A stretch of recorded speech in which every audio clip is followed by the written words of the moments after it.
I guess I didn't swag enough. Stupid fruity pebble chain. We bag enough. I guess I didn't swag enough. Stupid fruity pebble chain. We bag enough. Poppin' tan model BC couldn't brag enough. Poppin' tan model BC couldn't brag enough. Poppin' tan model BC couldn't brag enough. Poppin' tan model BC couldn't brag enough. I guess I didn't swag enough. Stupid fruity pebble chain. And welcome everybody to another episode of the Horizon Roundtable. I am Jim Cerro. I am not your new host, but I'm just doing my best to fill Bob's shoes in the time being. With me this week, though, is a first-time co-host on the podcast, a previous contributor, though, but first time in the co-hosting role. With me is Greg Kula. Hey, Jim. Happy to be here. Also a Cleveland State guy, obviously. So Bob steps out and I step right in. So is it fair to ask, has anybody ever seen you and Bob in the same room at the same time? Are you really just the same person pretending to be two different people? Maybe that's a topic for a different podcast. Sure. I'm not sure if I've ever actually met Bob in person. So it's possible that we are the same person, and I don't even know. Until proven otherwise, we've got Greg McDonald on the podcast with us. But hey, it was a big week, a lot of action in the Horizon League. I think it's fitting to start with Wright State and kind of talk about the week that they had. They had a 3-0 week, with a couple of really big wins against some of the teams at the top of the standings. Greg, what did you take away from Wright State's week? Yeah, I mean, obviously starting off with the game against Oakland, I think that was, to me, kind of what started off this whole week. And I can't really find anything that's wrong with Wright State right now, outside of maybe their 3-point percentage. But I just think they're turning into a very complete team, which I don't think a lot of us saw at the beginning of the season. I know I didn't know what to kind of expect from them. But I mean, looking into their defense in the conference and just outside of the conference, even they're number one. Going into today, they were number one in the conference points per game for their opponents. So, I mean, they're just locking teams down and they're shooting well inside the arc. And I think they're obviously turning into the team to beat right now. Yeah, they had a great week. And to your point, Greg, about points per game, all 3 games this week they allowed under 80. And I know like some purists in college basketball have been like, you allowed 77 or whatever they 73, 70, and 77 on the week. But like if you think about in the high cadence or high tempo college basketball, there's a lot of scores where teams are getting 80 or above. So they had a really good week, and the most points they allowed all week was 77 to IU Indy, who plays at the fastest tempo in the country. So to your point, they really have locked in on defense. And then in that Oakland game, they had great shooting. They had Callahan was 6 of 7 on 3, 20 points. I mean, that's about as efficient as you can be from behind the line there. I'm sure he's probably kicking himself over the one miss that he had. And then coming back, though, what was interesting against UWM, as an example, it's kind of like we almost buried the lead for Wright State, but no Michael Cooper. Yep. Yeah, I mean, and I know you guys have talked about him. Obviously, he's having a great year, but yeah, other guys just stepping up. I know they've only got 3 guys that are averaging in double digits right now, Cooper being one of them. But yeah, I mean, I'm looking at them compared to a lot of the teams in this conference right now. I just don't see a lot of holes. Yeah, they've got athletic, they've got strength, they've got some shooting. And what's interesting, that UWM game, I mean, they were up by 1,000 at one point, it felt like. And then UWM really got themselves together and dug out and made a really good game out of it. But Callahan was only 1 for 6 on threes there. So they figured out a different way to win. Like, against Oakland, they rode his hot shooting to a victory. Against Milwaukee, the shooting wasn't really there for him. And yet they still figured out a way to get a 6-point win against one of the better teams in the league. And then, as we record this on Sunday, going on the road to IUI, I was actually worried that they're going to have a little bit of a letdown. And then, of course, I was worried that they're going to get the announcers jinx because I said that they probably match up really well with IUI with their, athletic guys that they have. So that, it's always a good way, Greg, as you join us on the podcast, make a prediction. That's a good way to look like an idiot in the future. So, just a little, don't do that. Yeah. But any today, of Bob's predictions are not mine. Yeah. There definitely are two separate people in that case. But then IUI today was, Wright State, they shot their shooting splits were 57, 57, and 80. I mean, 57% overall, but 57% from three. That's amazing. So they did a really, really good job, and they were down to an 8-man rotation, and so they've kind of tightened things up, gone with the guys that are working, and they had a great 3-0 week. Yeah, and the end of that game, I really thought IUI was going to pull it out. But yeah, I mean, absolutely insane week for Wright State, and yeah, I don't want to see I don't want to see them coming up on anyone's on Cleveland State's schedule right now. So should be interesting. Yeah, that last three from IU that rimmed out. I think the thing was like almost touched the bottom of the net, and then it was got regurgitated back out of the rim. I mean, what a finish to the game, though. Good game today. The other team that had a big week, Northern Kentucky, they had a really nice week for themselves. They also went 3-0 on the week. What stood out to you about Northern Kentucky, Greg? Northern Kentucky, I think just kind of the well-rounded scoring that they're getting as well. I know they're getting a little bit more out of a couple more guys than Wright State is right now. Obviously, you got Dan Goresger that I feel like Bob likes to bring up every chance he can, so I'll bring him up here. But I mean, they've got 4 guys in double figures right now on the season. You've got LJ Wells putting up almost 9 rebounds a game. I mean, it's again just another well-rounded team that is putting up a lot of points. But as on top of that, I think their defense in conference, their defense hasn't their points per game hasn't been as good as before conference play, but they're still right middle of the pack there. And with the scoring they're getting, I think it's just enough. Yeah, it's interesting you mentioned Goresger. I actually had an opportunity to see his very first college game when he was a freshman at Michigan Tech in Division II. They played an exhibition game against Green Bay. And in that game, Marcus Tomaszek, who's killed Green Bay at least twice in his career, had a really nice game. But Goresger was the guy. I said, how did this guy not make it to D1? He had great length for a point guard, super athletic. And so I love that he, kept working, kept battling, and he made his way not just to D1, but to a really good program and is having a major impact in the Horizon League. What was interesting to me, the Robert Morris game, so it's kind of like, stats sometimes can lead you down the wrong path.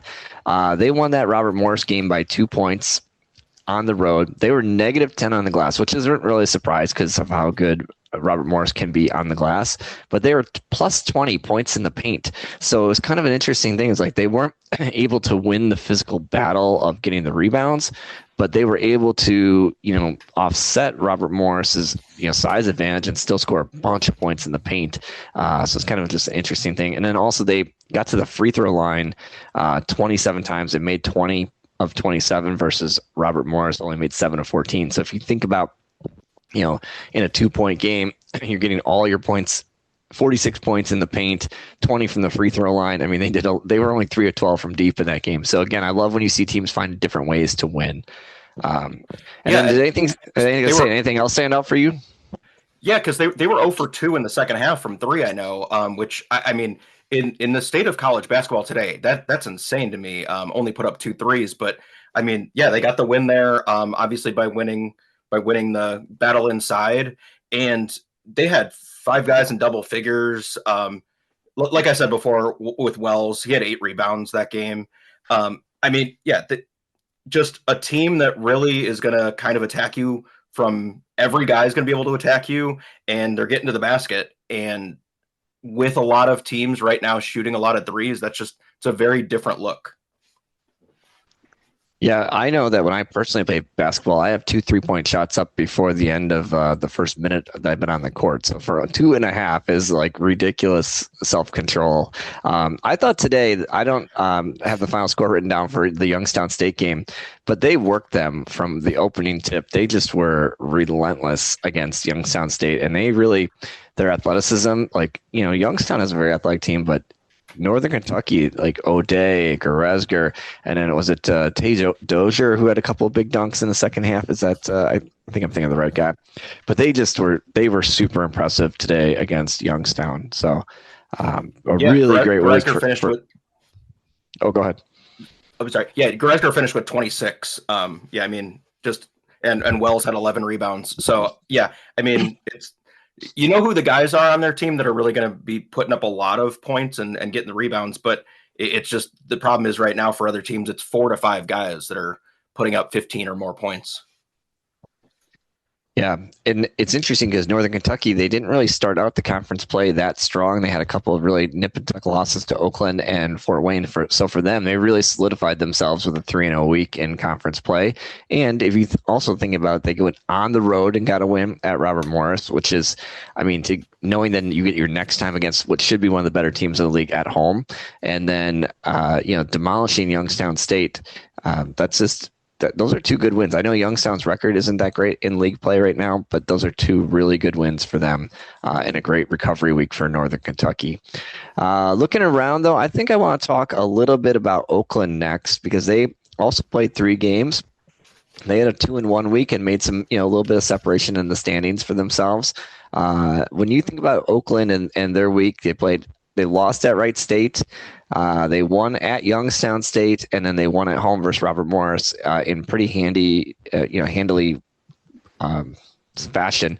What do you notice for Oakland this week? I think the thing that's sticking out to me with Oakland is obviously we talk a lot about IUI playing fast and being the number 1 tempo in the country, but Oakland is 40th in the country. They're playing fast, almost just as fast as IUI. And their offensive rating is 65th in the country. And I know I keep bringing up how many guys are in double figures, but they're the team that made me look at everybody. They've got 6 guys coming into today that were averaging over 10 points a game. And they also have 3 guys with 7 or more rebounds a game. I mean, it's a very complete team. It's obviously you've really only got like an 8-man rotation, 9-man rotation that's really going out there, pretty much an 8-man rotation.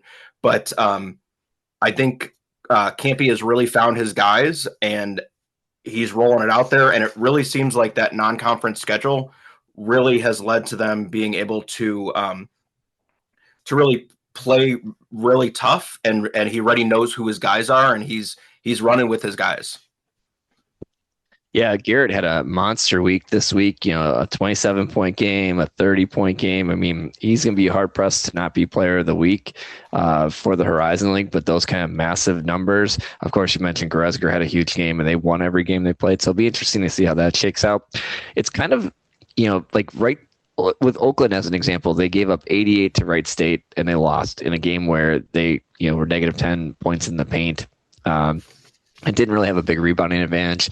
Then they go to Youngstown State, and then they shot really well. And they got they were plus 10 on the free throws there as well. And so in a 2-point game, they made 10 more free throws than Youngstown did, and they shot the ball lights out there, 55 and 53, field goal and 3-point respectively. And then, against Robert Morris today, they were back to not shooting very well. They were only 3 of 16, I believe, on threes, if I have that stat right. But they got a lot of other play from their inside guys and won pretty handily. I mean, a 23-point win over Robert Morris. That stands out to me as like, that's a W. That's a good W that you're going to be looking at going, not only do we win, but we won easily. Yeah, and they also made 33 out of 37 free throws today. They only had 6 turnovers to Robert Morris's 10. They're just a very smart, solid team in that way. Going into today, they were middle of the pack for turnovers per game, so that's 6. I think really shows them trending in the right direction. And like I said, I mean they're playing fast, and I mean you score 96 points off of Robert Morris. You had a really good day. Yeah, definitely. Thinking about teams that didn't really have a great day. I want to talk a little bit about Youngstown and Robert Morris because they played. Youngstown went 0-3 on the week. Robert Morris only went 1-2. These are teams that we were expecting to be at the top of this league when it all finishes up in March, and they had a tough week. So let's go over to Youngstown. We've talked about them a little bit because they have played Oakland and they played Northern Kentucky, but what were you seeing related to Youngstown and why they had such a difficult week? Well, coming into today, and I have to check. Actually, I can check right now. They had 10 today. Okay, so coming into today, they were the worst at turnovers in the conference. They were averaging 14 a game. They had 10 today, so that'll come down a little bit, but they're still going to be bottom of the conference in that regard. And I just think, I mean, I don't even understand how they lost by so much today, considering you got 7 threes from Chris Carroll, which I think was his career high. And he's been playing great. I picked him for my one of my picks for the year. And outside of that, though, I don't see that much going well on offense for them.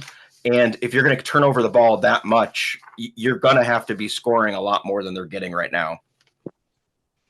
Yeah, it's in that Detroit game, and they were down 20 points at one point to Detroit at home. They were ice cold. I mean, they only shot 33% for the game.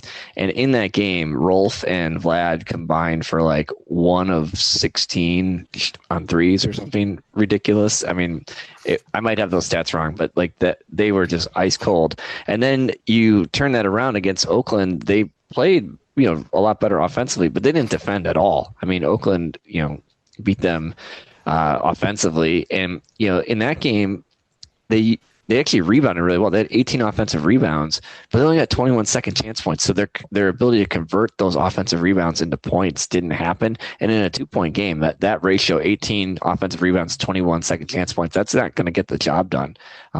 So yeah, it's very, very difficult. And today against Northern Kentucky, when they buried themselves at the beginning of the game, they had 7 turnovers. I think you mentioned they only had 10 in the for the whole game, but 7 of them were in the first 12 minutes of the game.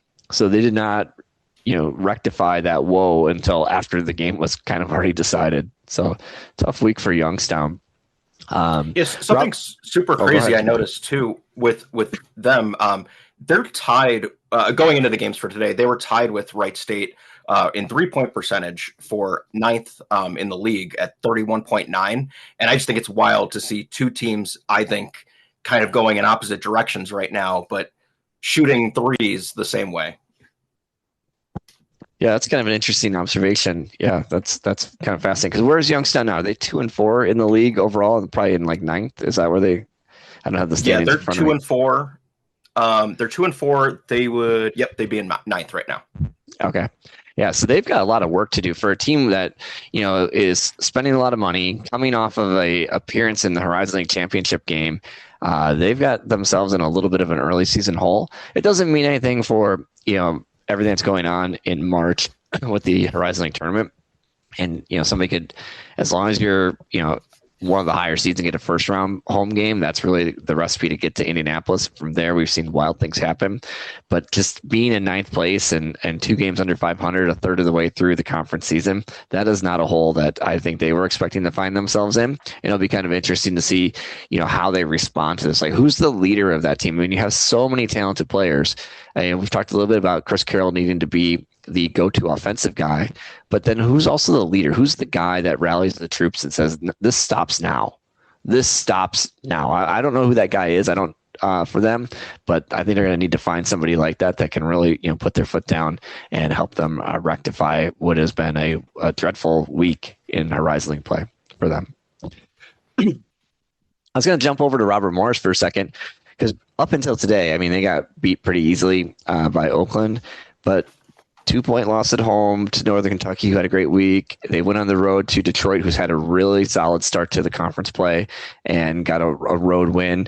But at the end of the day, they're only 1-2 this week in conference play, and another team that you would be expecting to be higher up in the standings. And where are they? Probably 3-3 in middle of the pack.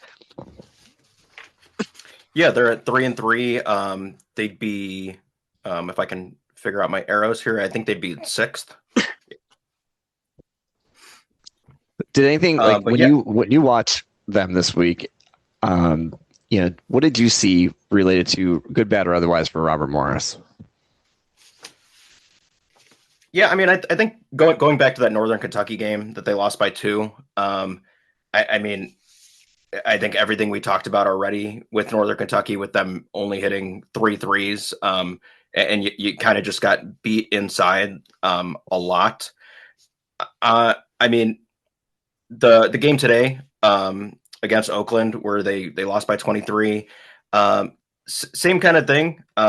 Just looking at in the paint. Yeah, they lost by 8 in the paint again. So it just seems like the same kind of issues that have been happening these last couple games, where they're just losing that battle inside. Which when we get to Cleveland State, we can talk about that as well. But I think that's just a big issue right now with a couple of these teams. That obviously we thought Robert Morris was going to be a little bit better than kind of how this has started. But they're still a 500. There's still plenty of time left to play, but I don't really see who the go-to guy on their team is. I know we just talked about Carroll being the go-to guy on Youngstown, but obviously I think it's good right now, but it's not like he's putting up large numbers at the moment. He's averaging just under 20, but these last couple conference games, he's been, I think he scored 18 in the last 2 games.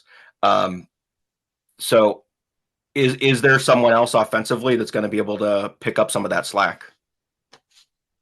Yeah, and in today's guard-oriented game, he's got some guard skills, but he is a big guy. He's a presence in the painted area. He has range out to the 3-point line, but they really need their guard play to step up because, if you think about initiating out on the perimeter, breaking everything down and then dropping it off to a good or kicking it out to an open 3-point shooter, they're going to need a little, probably a little bit more guard play.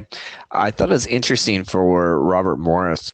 So today against Oakland, they were -6 on the glass. This is a team that, with Hidakudis and Good, they're supposed to rebound, and they've been good at rebounding. But, I get that you've got a 3-headed monster of big men for Oakland, but -6 on the glass. And then they only forced 6 turnovers on the game. So Oakland kind of protected the ball reasonably well.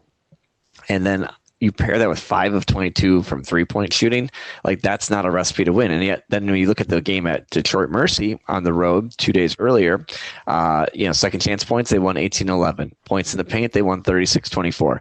Fast break points was the only area they didn't win. They 10 versus 18. But, in those other phases of the game, they were really good. And yet, in the 2 games that they lost, they really didn't get the advantage in areas where you thought they would. So kind of, I would say, not necessarily, the Titanic hitting the iceberg, but certainly hitting a little bit of rough water for Robert Morris this week. And if you want some more bad news for Robert Morris, I was looking up the Ken Pom luck stat, which is the actual versus expected win percentage. And Robert Morris in the country is number 28 coming into today's games. So that means they're even getting better outcomes than we would expect them to right now. So that doesn't bode well for the rest of the season. No, that hopefully means some close losses are coming to maybe some teams that wear green uniforms. I don't know. Oh wait, that's just the fan in us talking, Greg. Let's chill. Let's calm ourselves down. That is true. One last thing about Good. He missed his first 3-pointer today in conference play. Coming into today, he was 10 for 10. I went 1 for 2 today, but I just thought that was crazy that he was 10 for 10 coming into today. That is absurd. That's really a guy with his ability to play inside and then also being able to stretch you out like that. That's impressive. That's super impressive. The other team that hit a little bit of rocky water is Purdue Fort Wayne. So they had the only high major win for the league at Notre Dame. Notre Dame, was so upset about that their coach threatened a referee after the Cal game. I don't care what that foul call was. That was just taking out their frustration over losing to Purdue Fort Wayne. But all kidding aside, Purdue Fort Wayne then comes it back into conference play and goes on the road to Milwaukee and just gets absolutely rocked. Then on New Year's Day, they apparently were hungover because Green Bay came out and absolutely dominated from the start, went wire to wire on them. And then today, I believe they were down double digits to Cleveland State before coming back to win against Cleveland State in a very, very close finish. So when you think about Fort Wayne and all that was going well, they were 2-1 in league play. They played a great game, even though they lost. Their loss was at Oakland in a very entertaining basketball game. They had a high major win. and then they come out this week and have just massive issues. What did you see for the Mastodons? Obviously, I'm a little bit jaded because of the way the Cleveland State game ended, but on top of that, I think what I'm seeing right now was put really well by the announcers on the game today. For the first couple minutes, they were throwing up threes at a very high rate, and one of their keys to the game was that they wanted to play fast and get to the basket, and it was kind of the opposite of what they were doing to start the game. So I think they're kind of just trying to figure out what kind of team they want to be right now. They're middle of the pack kind of across the board on any stat that you look at: points per game, field goal percentage, 3-point percentage, turnovers, pretty much anything. They're middle of the pack to lower end. And I just don't think that they really have an identity right now to me. Obviously, Hadnot's having a great season. And then he finished with 20 today. He had 14 against Milwaukee. He's having a great season, but I think it's another one of those teams where you've got your one scorer and you're kind of looking for who's going to be that other consistent player that's going to get you to that next level. And they got out rebounded like crazy today against Cleveland State, and that's kind of how Cleveland State got a lot of their points to get onto that 16 point lead. They were out rebounded 37-27 by a Cleveland State team, which is, outside of Josiah Harris, not the best rebounding team. Greg, so to pick up on that, against Green Bay in a loss, they lost by 18 to Green Bay at home. They were negative 14 to Green Bay, who's been one of the worst rebounding teams in the league.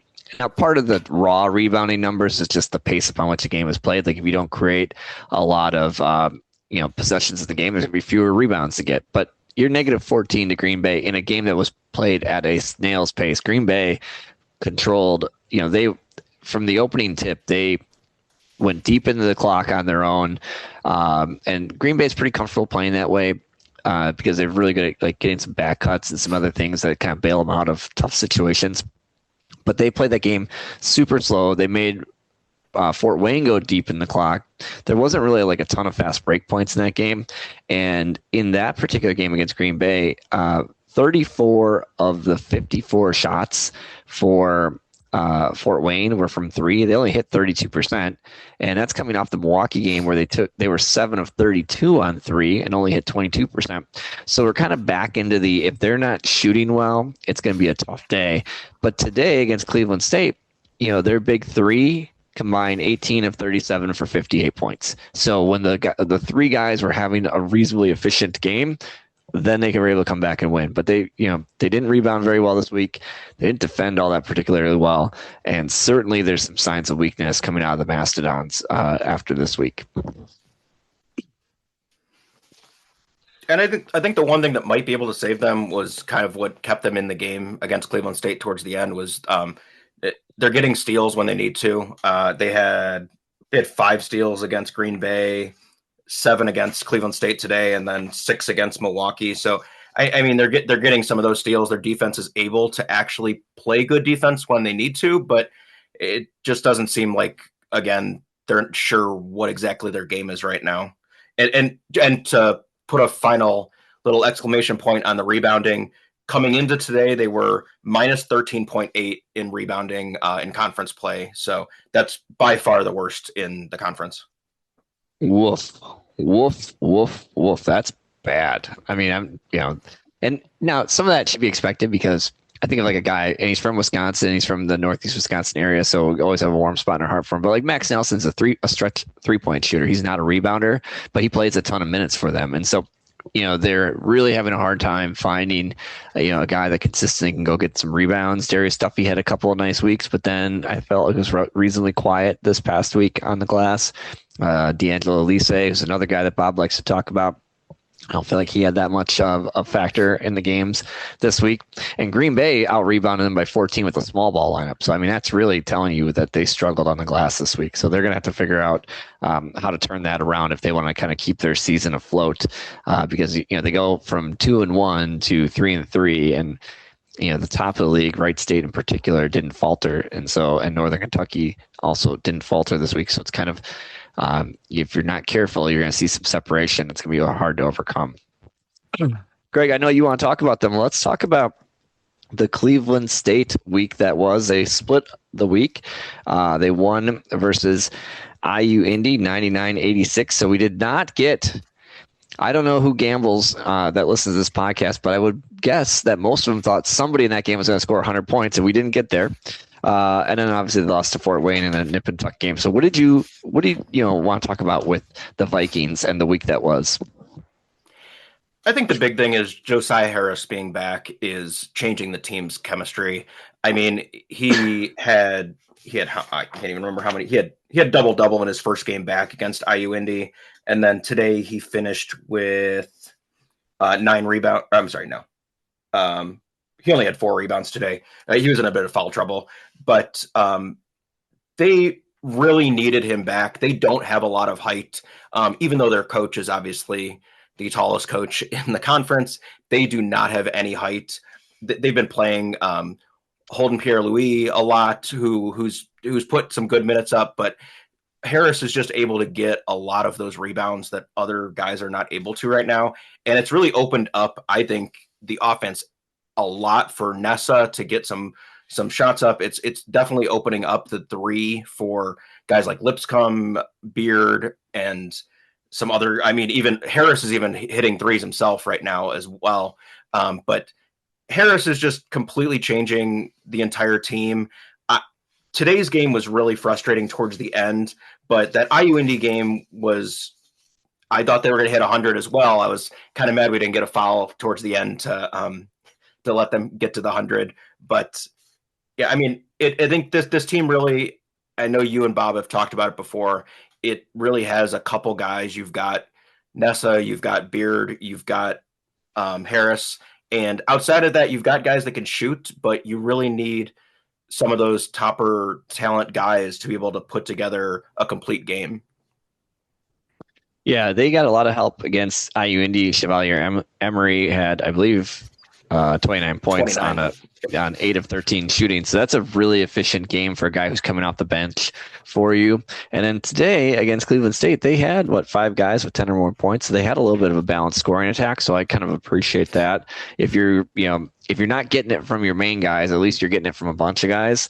So, and that was good. But today, 42 of their 60 field goals were from 3. So I know they want to take a lot of 3s. I know they've shot the ball really well from deep, but that's like when you're talking about Northern Kentucky only had 2.5, in one half of basketball against Robert Morris. The flip side of that is Cleveland State putting up 42 in a game, and that's crazy to me. Like that, I almost feel like they need to find a little bit better balance between the 3 ball. And it's kind of funny you allude to. Coach Summers is the tallest guy in the league, a 7-footer. And so maybe he's, coaching an offense that he wasn't allowed to play personally as a player, because he was probably played at a time where there was no such thing as a 3-point shooting 5-man. But yeah, that's a lot. It's like too imbalanced for my liking to have that many 3-pointers go up. Well, and I think it's a bit strange when Nessa, who is, I think, most people would say your best scoring option. Obviously Beard from deep or Harris as well, but I think Nessa's probably your best overall scoring option. And he's not a guy that's going to put up a lot of 3s. He's going to be a guy that's going to drive. He's going to put it off the window. And I mean, today he finished with only 4 points. And I think that was just because they were putting up a lot of 3s pretty much the entire game. He was also in some foul trouble as well, but it's just a strange kind of makeup right now. I like watching it. It's a lot of fun to watch, but yeah, it can be a little frustrating, especially towards the end of games where you just need to get a basket, and maybe that doesn't mean throwing up a 3. Now, I'm going to ask you a question, just a little lighthearted question here about Cleveland State. So in today's college basketball world, where random pro players are able to sign, with college teams, have we overlooked, does Coach Summers have any eligibility left? And can we have a player coach for the first time in the Horizon League? Who says no to that? I thought you were going to ask if Norris Cole was going to come back, but yeah, no, that'd be awesome to see Summers come back, come off the bench just for maybe the last couple plays of the game. Just stand in front of the inbounder and wave his hands up and down. That could work. You know what? There's been plenty of guys who have made a 4-year career out of being tall. I think former Cleveland Stater Doc Marauder is still playing D1 for Monmouth the last time I checked. So, yeah. He was a Cleveland State guy, wasn't he? Doc Marauder? Yep. I think so, yeah. He didn't play much as the year that he was there, but he was definitely on the roster at one point in time. Speaking of, we're talking about fast pace, IU Indy, rough week, 0 for 3. Thought they had one today. Couldn't pull it out in the end. When I look at the scores for IU Indy, they obviously lost in a little bit more of a track meet. They got 86 points. Today they had 77 against Wright State at home and then 72 on the road at Northern Kentucky. I think, obviously, the same woes that have been there for them all year. I mean, the Cleveland State loss, they were 7 of 36 on threes. That's 19%. I mean, 7 of 36 on threes. That's not good. And then Northern Kentucky just picked them apart, went 49-48. And fortunately, the free throw shooting defense was good as they only made 60% of their free throws. But I'm at a loss for. They're really struggling. And where are they overall? Are they 0-6 in the league right now? Yeah, they're 0-6. Yep. And I think that they're showing that they can compete, but they can't quite close the door and seal the deal here against some of these teams. Where do we need to see a step up from IU Indy for them to kind of get going again? Oddly enough, I think the piece that to me is a little strange about IU Indy right now is just the amount that they've always got a couple guys in foul trouble constantly. I know they're running out a lot of guys, but against Cleveland State, they had, I think, 3 guys fall out. And they had guys fall out, I think, the other 2 games they played this week. And it's that full court press the entire game is definitely rattling some teams. I know Cleveland State definitely got rattled towards the end of the game. It's 40 minutes of you have to be paying attention and you cannot take your foot off the gas because one of them is going to be right there. But I also think that it's just leading to a lot of sloppy defense and a lot of unnecessary fouls that are just leading to unnecessary points. And when you're going to be shooting such low percentages from 3 and not being able to keep up with the other team, I think you're kind of messed up on both ends of the ball right now. Yeah, when you think about the Wright State game, I think Wright State had 17 turnovers. So it's a 4-point game. Wright State shot 57, 57, and 80. And the only thing that really keeps that game close is all the turnovers. So it's kind of like the system did part of what it was supposed to do. But then you turn that around for IU Indy today, and they were 8 of 20 on threes, which is, it's not that bad. DiAugustino had 31 points individually, but they just, they're not getting all the other phases of the game that it takes to win. And, so at some point in time, things maybe will click and they'll be able to put the system together. But then there's also a little part of me. It's like, hey, we're 6 games into league play here. And if it doesn't start working soon, it might be a tough road to get to 5 wins in the conference slate for them. So be interesting to see how they retool in the off season if they do not have, some success here soon. Yeah. And the strange thing about all the threes as well is they've got a couple guys that can get to the basket really well. DiAugustino has gotten to the basket really, really easily the last couple of games. He had, I think, 31 today. 31 today, and 13 for 24 from the floor. Only made 1 3. I mean, he's a guy that can really get to the basket, and obviously a lot of that's going to be coming off of fast breaks and stuff. But yeah, we'll see where it goes, but I thought the Cleveland State game was going to be a lot closer than it ended up being. And I guess that doesn't make me very positive for the rest of IU Indy's season.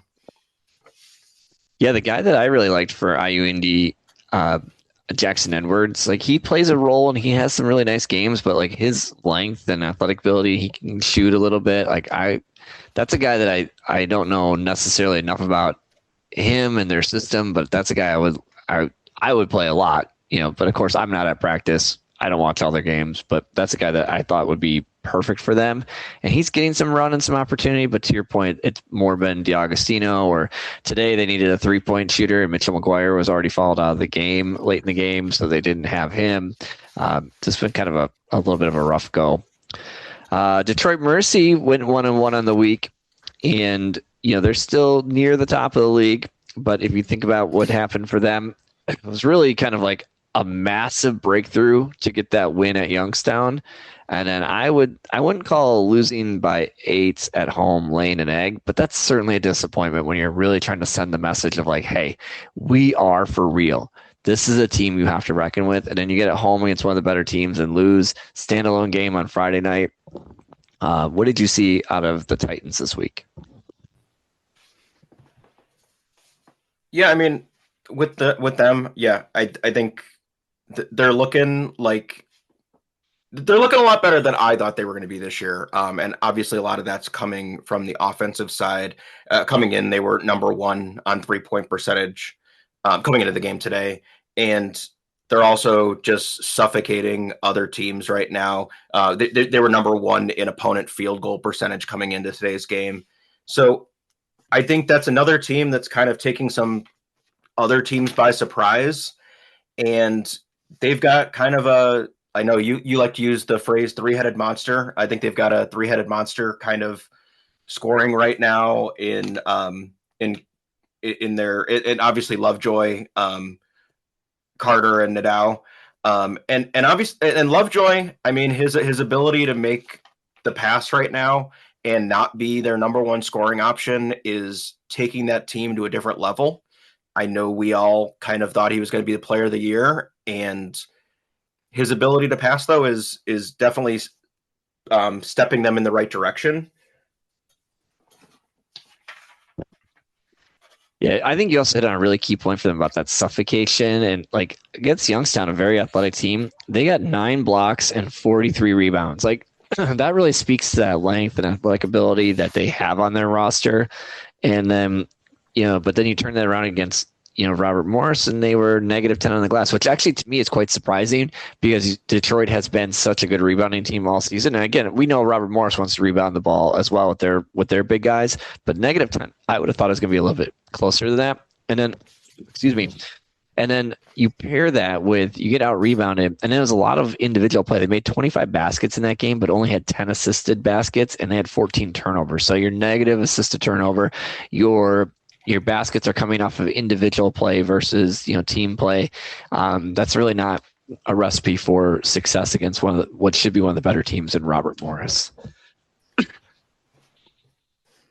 Yeah, and Detroit Mercy right now is kind of from 3-point percentage. I don't think they didn't start off the season great, but today they were 7 for 15, and they're shooting just really, really well. And Lovejoy 10 for 10 from free throws is amazing. And I only having 2 guys score in double figures and winning is something you don't see very much. But I'm sorry, I'm reading the wrong game. This is the Youngstown State game, is what I meant to talk about. Only having 2 guys score in double figures in the Youngstown State game was absolutely amazing to me to actually get the win. Yeah, that is pretty. It speaks a lot to how well they played in that game, and they did hit 47% of their threes. So that was a very good win for them, and they managed to hold on at the end. Youngstown made it close, but they managed to hold on at the end. Greg, there's 2 teams left to talk about this week. I saved them for the end because it also segues into the big game on Monday night. And so I want to talk about Milwaukee first. They were 1-2 on the week, but they had a weird scheduling oddity where they played at home on Monday, and then Tuesday night they played at Wisconsin. So I thought that was kind of odd, but they're 1-1 in league play, and I want to focus more on that because the league games are what matters. So they absolutely took Fort Wayne to the woodshed, and they were get this, plus 33 on the glass in that game in a 77-55 victory. I mean, that game ballooned out of control in a hurry. Like at one point the score was like 6-9, and then it was like 18-44. I mean, this is like absolutely worked them so hard, but plus 33, that is really hard to believe that they were able to be that much more dominant on the glass. And Aaron Franklin had 13-13 against Fort Wayne. And then they go, and what's so crazy is they just dominated from the opening tip of that Fort Wayne game and go on the road at Wright State and fell completely flat. They were down 20 before they came back. And a team that was plus 33 rebounding against Fort Wayne was -8 against Wright State. And they didn't get to the line either. In a 6-point game, they were -14 on free throws in terms of they were 7-11 and Wright State was 21-25. So it's just a very interesting week for Milwaukee because they start out kicking the absolute living hell out of Fort Wayne and then immediately show up in Wright State and fall flat to start. So what stands out to you about the Panthers? Yeah, I was watching the Purdue-Milwaukee game at Cleveland State's game, and when I saw that it was 16-44 at half, I definitely snuck that on for a little bit. But yeah, I mean, I don't know what you can take away from two games that are so completely different in that regard. I mean, you had Aaron Franklin have 13 rebounds in the first game, and then going over to Wright State, he finished with only 5 boards. So it's like, I'm not really sure what's happening in those two different games, other than possibly Wright State just being that good. And maybe that's more what I get out of that Milwaukee Wright State game than actually anything about Milwaukee. I think maybe it is just that Wright State is the best team right now. Yeah, that's a fair assessment. And then if Wright State truly is the best team, Coach Lundy is not the kind of guy that wants a moral victory, but closing the gap in the end, getting it down to 6 and playing a hell of a lot better in the second half has to make him feel better about the guys that he has. Obviously, they're dealing with a bunch of injuries. Faison Fields, I believe, went down in the Wright State game and may or may not be available in the near future here with an ankle injury. And so, we really don't know what Milwaukee has, but they're going to be at the point where what the guys that what little guys they have left to play are going to have to buck up, for lack of a better term, and their backs a little bit against the wall, and they did play a lot better in the second half of that Wright State game. Green Bay, conversely, coming into the rivalry game with Milwaukee, had one game last week, and I would think that most fans, I mean, Green Bay had not won a game in Fort Wayne since Fort Wayne joined the Horizon League. I was like 0 for 9. And that is not like a tough environment to play in. I mean, I like the Coliseum. I've been there. I think it's really well done. I love how it's laid out, but there's nobody in that place. It's completely empty at all times. It's kind of a frustrating thing if you're a Fort Wayne supporter that more people haven't been able to support what's been a pretty good program under Coach Kaufman. But it's not like it's hard to play there, and Green Bay had not won in a long time, and they went wire to wire. They jumped out to an early lead, and they had a great game. They had great defensive effort, great rebounding effort. I mean, they were blowing up plays. They managed the clock. So it'll be, they had a great week against Fort Wayne, but they're going to play against Milwaukee, and Milwaukee's strength is Green Bay's weakness. And, when I say that, it's rebounding. Milwaukee is just, they just have bullies. They have guys, they have grown men who want to go get the rebound. And so if they go out and rebound the way that they did against Fort Wayne, I'm speaking about Milwaukee, Green Bay might be in a little bit of trouble. And if they rebound the way that they did against Wright State, then I think Green Bay can out execute them in the half court. But there's nothing like a rivalry game, and it's going to be the only game going on Monday night. So I hope other Horizon fans tune in and check that out. When you think about rivalry games, Greg, I don't know who is your most fierce rival in the league. Is it Youngstown or is it somebody else you don't like? But how do you feel when your Vikings get to go up against what is your biggest rival? Am I allowed to say that it's Butler still? No, I would guess that it's probably Youngstown State to me right now. I don't think that they've really played that up enough. Maybe it's Robert Morris because they come over from Pittsburgh and a lot of fans travel. I feel like that's always a good environment as well. But yeah, I think the rivalry games are very fun. I love especially Green Bay Milwaukee is obviously a very, very close in-state rivalry. But then, I mean, I'm a huge baseball fan, so anytime the Guardians are playing anyone from the division, I'm having a blast.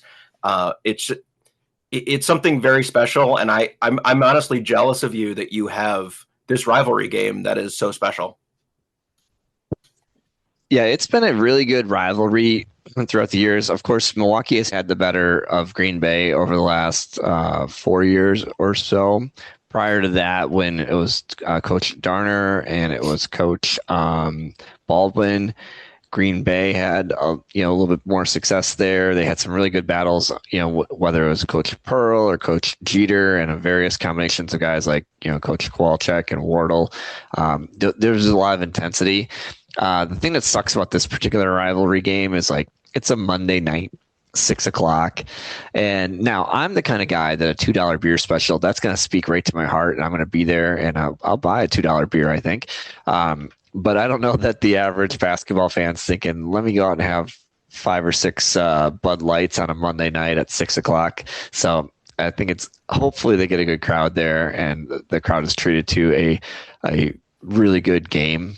Now, definition of a really good game to me is Green Bay by 20, but all kidding aside, I love a good rivalry game, and hopefully that both teams, it has to be a rivalry. It has to be competitive, and unfortunately, Milwaukee's just had a better program of late than Green Bay has had. So hopefully this will be a sign for the Phoenix that they are improved and their improvement is consistent, because we haven't seen them sometimes. They took the Santa Barbara win and laid an egg against Campbell.